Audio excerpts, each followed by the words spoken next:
আসসালামু আলাইকুম। বাংলাদেশ ফুটবল ঘিরে যে সিন্ডিকেটটা কাজ করে সেই সিন্ডিকেটে আসলে মূল হোতা কারা বা আপনারা যদি চিন্তা করে দেখেন তাহলে সৌদি আরবে ফাহমিদুল ইসলামকে বাদ দেওয়ার পিছনে মূলত আমরা মেহেদী হাসান শ্রাবণকে বলির পাঠা হিসেবে সবার সামনে এক্সপোজ করেছি, কিন্তু আসলে সৌদি আরবে ফাহমিদুল ইসলামকে বাদ দেওয়ার পিছনে যে মাস্টারমাইন্ড হিসেবে কাজ করেছে এগুলো কি আপনি জানেন? বা বাংলাদেশ ফুটবলের সিন্ডিকেটটা আসলে কতদিন যাবত স্টে করে আছে? সো প্রথমে আপনাদেরকে বলে রাখি, বাংলাদেশ ফুটবল টিমকে ভালোবাসে না এরকম মানুষ আপনি বাংলাদেশে খুব কমই পাবেন। সবাই কিন্তু বাংলাদেশের যে ফুটবল খেলাটা সেটা কিন্তু অনেকে খেয়াল করে বা দেখে, বাট একটা সময় কিন্তু এই ফুটবল থেকে বাংলাদেশি দর্শক যারা ছিল তারা কিন্তু মুখ ফিরিয়ে নিয়েছিলেন। কিন্তু যখন জামাল ভুঁইয়া তিনি বিদেশ থেকে বাংলাদেশের মাটিতে আসলেন খেলার জন্য এবং বাংলাদেশ দলের হয়ে, ঠিক তখন থেকে আস্তে আস্তে করে বাংলাদেশের মানুষ ফুটবলের প্রতি একটু আগ্রহ বাড়লো এবং তারা খুব আগ্রহ নিয়ে বাংলাদেশের ফুটবল খেলাটা দেখা শুরু করলো। এবং মোটামুটি বলতে পারেন যে তখন সাফল্য না পেলেও বাংলাদেশি মানুষের মধ্যে ওই বিশ্বাসটা ছিল যে আমাদের একজন জামাল ভুঁইয়া আছে এবং আমাদের একজন তারিক কাজী রয়েছে এবং আমাদের একজন তপু বর্মন রয়েছে, এবং এই যে প্লেয়ারগুলোকে হাইলাইট করা এবং বাংলাদেশ দলকে অনেক দূর নিয়ে যাওয়ার একটা স্বপ্ন তারা দেখিয়েছিল এবং বাংলাদেশ দল কিন্তু সঠিক পথে ছিল। কিন্তু একটা সময় এসে বাংলাদেশ ফুটবল কেন জানি হারিয়ে যাচ্ছিল এবং মানে একদম যাচ্ছেতাই অবস্থার মধ্যে দিয়ে যাচ্ছিল। কারণ আমরা জানি যে ভুটানের সাথে হারার পরে প্রায় 1.5 বছর বাংলাদেশ ফুটবলের বাইরে ছিল। এরপরে মূলত একটু একটু করে প্রবাসী ফুটবলার যারা রয়েছে তাদের দিকে যখন বাংলাদেশি দর্শক যারা রয়েছে সেখানে কিন্তু বাফুফে থেকে কোনো ধরনের উদ্যোগ নেওয়া হয়নি এবং বাংলাদেশি দর্শক যারা রয়েছে তারাই শুধুমাত্র প্রবাসী ফুটবলারদের সাথে কথা বলে এবং এই যে কথাবার্তা বলা এবং বিদেশি ফুটবলারদেরকে বাংলাদেশি খেলার জন্য যে একটা মানে প্রলুব্ধ করা, এই সবকিছু কিন্তু বাংলাদেশি ফুটবল সমর্থক যারা রয়েছে তারাই কিন্তু করেছে এবং কিছু ক্রীড়া সাংবাদিক তারাই কিন্তু করেছে। এবং শেষ পর্যন্ত আমাদের দলের হয়ে খেলার জন্য অর্থাৎ বাংলাদেশি দলের হয়ে খেলার জন্য ইংলিশ প্রিমিয়ার লিগের একজন প্লেয়ার তিনি হামজা চৌধুরী তিনি কিন্তু বাংলাদেশে অলরেডি চলে এসেছেন এবং বাংলাদেশের হয়ে তিনি একটা ইন্টারন্যাশনাল ম্যাচ খেলে ফেলেছেন ইন্ডিয়ার বিপক্ষে এবং সেই ম্যাচে বাংলাদেশ কিন্তু ইন্ডিয়ার বিপক্ষে ইন্ডিয়ার মাটিতে গোল শূন্য ড্র করেছে। যদিও সেখানে স্ট্রাইকারের একটা প্রবলেম ছিল এবং স্ট্রাইকার সংকটের কারণে কিন্তু বাংলাদেশ সেখানে 3-4টা গোল থেকে বঞ্চিত হয়েছে। সো এই যে স্ট্রাইকারের কথা যখন আসলো তাহলে প্রবাসী ফুটবলারদের মধ্যে একজন ভালো মানের একজন ফরওয়ার্ড ছিল, তিনি হচ্ছেন ফাহমিদুল ইসলাম। এবং ফাহমিদুলকে আপনি চিন্তা করে দেখেন যে ইতালি থেকে সৌদি আরবে নিয়ে আসার সম্পূর্ণ খরচ কিন্তু বাফুফে সেই খরচটা করেছে। ফাহমিদুল নিজের ইচ্ছাই কিন্তু তাকে সৌদি আরবে যাওয়া বা তিনি প্র্যাকটিস করেছেন এরকম কোনো কিছুই না, যেমনটা আমরা অনেক সময় দেখি যে অনেক প্রবাসী ফুটবলার নিজের খরচে তারা বাংলাদেশে আসে এবং বিভিন্ন ক্লাবে তারা ট্রায়াল দেয় এবং অনুশীলন করে। কিন্তু বাফুফে থেকে শুধুমাত্র তাকে জাতীয় দলে খেলার জন্য এবং তাকে বিবেচনা করার জন্য ইতালি থেকে একদম সৌদি আরবে তাকে নিয়ে আসা হয় এবং সেখানে তিনি মোটামুটি বলতে পারেন যে কোচ টিম ম্যানেজমেন্ট থেকে শুরু করে সবারই মধ্যমণি হয়েছিলেন এবং তিনি খুব সুন্দর প্র্যাকটিস করেছেন এবং একটা প্র্যাকটিস ম্যাচে তিনি হ্যাট্রিক করেছেন। সো সবকিছুই ঠিকঠাক ছিল, কিন্তু দলের ভিতরে যে একটা সিন্ডিকেটের কথাটা আমি ভিডিও শুরুতে বলেছিলাম যে বাংলাদেশ দলের ভিতরে যে একটা সক্রিয় সিন্ডিকেট রয়েছে, সেই সিন্ডিকেট কিন্তু এখানে ফাহমিদুল ইসলামকে থামানোর জন্য বারবার চেষ্টা চালিয়ে গেছেন এবং এর মধ্যে সর্বপ্রথম এবং সিন্ডিকেটের মূল হোতা যারা সে হচ্ছে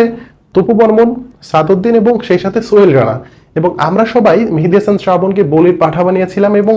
আমরা জানি যে মেহেদী হাসান শ্রাবণের সাথে একটা কথা কাটাকাটি লড়াইয়ের এক পর্যায়ে কোচ যখন তাদের হস্তক্ষেপ করে ঠিক তখন ফাহমিদুল ইসলাম তার মেজাজটা ধরে রাখতে পারেনি। এরপরে মোটামুটি অনেক কিছু হয়ে গেছে এবং মেহেদী হাসান শ্রাবণকে কিন্তু আমরা ধুয়ে দিয়েছিলাম। কিন্তু আসলে যে সত্যি ঘটনা বা সত্যি নিউজ যেটা সেটা হচ্ছে বাংলাদেশ দলের ক্যাপ্টেন তপু বর্মন এবং একই সাথে সাদউদ্দিন এবং সোহেল রানা এই তিনজন মিলে ফাহমিদুল ইসলামকে প্রবাসী ফুটবলার কল্যাণ সমিতির সভাপতি বা এই টাইপের কিছু একটা কথা বলে তাকে বুলিং করা হচ্ছিল বারবার। এবং একই সাথে যখন প্র্যাকটিস ম্যাচ হচ্ছিল সেখানে ফাহমিদুল ইসলামকে ওইভাবে বল না দেয়া বা ওইভাবে পাস না দেয়া বা ফাহমিদুল ইসলামের যে পাসিং সিস্টেম সেই সিস্টেমটা বাংলাদেশি ফুটবলাররা অ্যাডজাস্ট না হওয়ায় সবকিছু মিলে কিন্তু ফাহমিদুল ইসলামকে একা করে দেওয়ার জন্য তপু বর্মন থেকে শুরু করে সোহেল রানা, সাদউদ্দিন তারা কিন্তু একটা জোট বাঁধে এবং ফাহমিদুল ইসলামকে দল থেকে বাদ দেওয়ার জন্য সম্পূর্ণ সব ধরনের কাজ করে ফেলে। আপনি যদি চিন্তা করে দেখেন যে জামাল ভুঁইয়াকে ফিটনেসের অজুহাত দিয়ে দিনের পর দিন বসিয়ে রাখে, হাফ টাইম খেলায় এবং দেখা যাচ্ছে 10-15 মিনিটের জন্য তাকে মাঠে নামিয়ে দেয়, অথচ আপনি যদি সোহেল রানার কথা বিবেচনা করেন বা তপু বর্মনের কথা বিবেচনা করেন তাহলে কিন্তু তারা দিনের পর দিন খেলে যাচ্ছে তাদের এই যে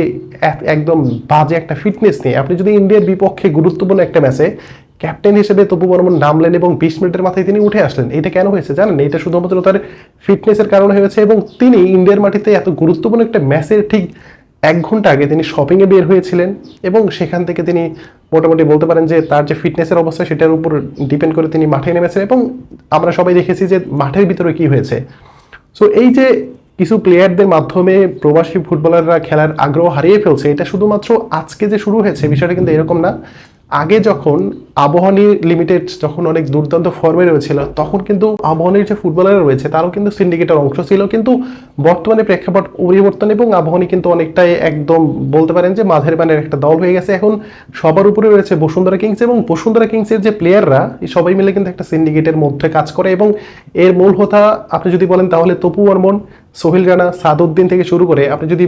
সবচেয়ে ইন্টারেস্টিং খবর সেটা হচ্ছে বাংলাদেশ ফুটবলের যে বাফুফের যে সহসভাপতি ইমরুল হাসান, তিনি এবার বসুন্ধরা কিংসের চেয়ারম্যান হিসেবে তিনি দায়িত্ব পালন করছেন, সভাপতি হিসেবে দায়িত্ব পালন করছে। আমার জানা মতো ফুটবল বিশ্বে এরকম কোথাও নেই যে একটা ক্লাবের সভাপতি এবং তিনি আবার হচ্ছে সেই দেশের ফুটবলের যে সর্বোচ্চ সংস্থা সেখানকার একটা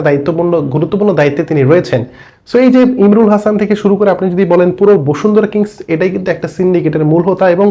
বসুন্ধরা কিংসের প্লেয়ার থেকে শুরু করে সবাই কিন্তু এই সিন্ডিকেটের মাধ্যমে কিন্তু বাংলাদেশ ফুটবলকে দিনকে দিন পিছন দিকে নিয়ে যাচ্ছে। আপনি যদি চিন্তা করে দেখেন তাহলে এটি স্পোর্টস বাংলাদেশের একমাত্র স্পোর্টস চ্যানেল, এবং এই চ্যানেলটা নিয়ে আমরা অনেকেই গর্ব করি, কিন্তু এখানে যে সাংবাদিকরা কাজ করে, এখানে যদি আপনি বলেন তাহলে শফিকুল ইসলাম থেকে শুরু করে রিফাত মাসুদ বা আরো নাবিল খান যারা রয়েছে, সবাই কিন্তু মোটামুটি বলতে পারেন যে টি স্পোর্টসের যে চাকরি করে সেই সুবাদে তারা কিন্তু বসুন্ধরা কিংসের অনেক বেশি গুণগান সবসময় গাইতে থাকে, এবং তারা কিন্তু এটা নিয়ে অনেক বেশি কথাবার্তা বলে। কিন্তু আদতে বসুন্ধরা কিংস যেভাবে ফুটবল খেলে, আমরা জানি যে বসুন্ধরা কিংস বাংলাদেশ ফুটবলে অনেক বড় একটা ভূমিকা পালন করেছে আজকের এই অবস্থানে আসার জন্য, কিন্তু একটা ক্লাব কখনো দেশের ফুটবলের উপরে কিন্তু উঠতে পারে না, এবং দেশের ফুটবল কিন্তু সবার আগে, এবং দেশের ফুটবলকে ভালো রাখার জন্য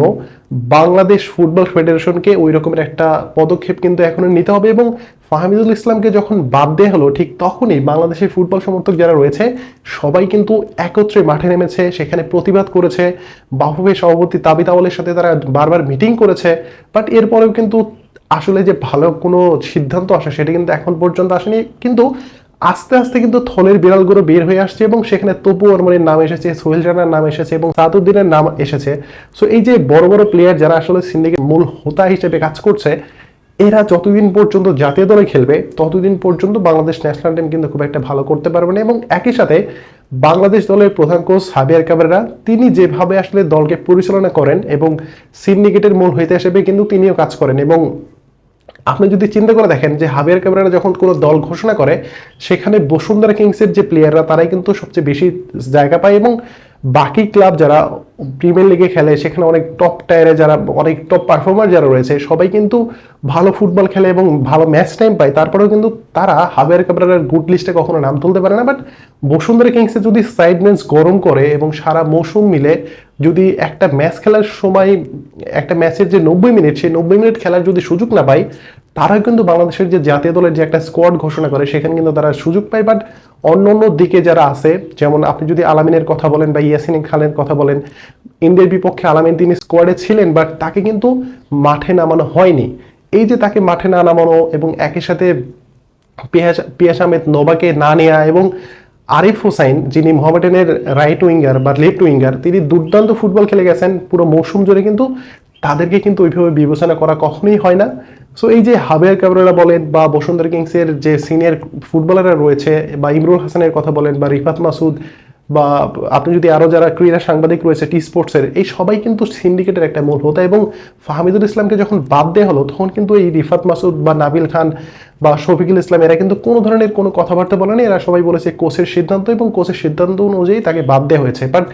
এটা যে আসলে সিন্ডিকেটের একটা শিকার হয়েছেন ফাহমিদুল ইসলাম, সেটা কিন্তু আসলে তারা ওইভাবে প্রকাশ করেনি। সো এই সিন্ডিকেটটা ভাঙতে হবে, এবং সিন্ডিকেট ভাঙলে বাংলাদেশ ফুটবল আস্তে আস্তে করে উপরে উঠতে থাকবে। সো আপনাদের মতামত আশা করছি। ধন্যবাদ সবাইকে।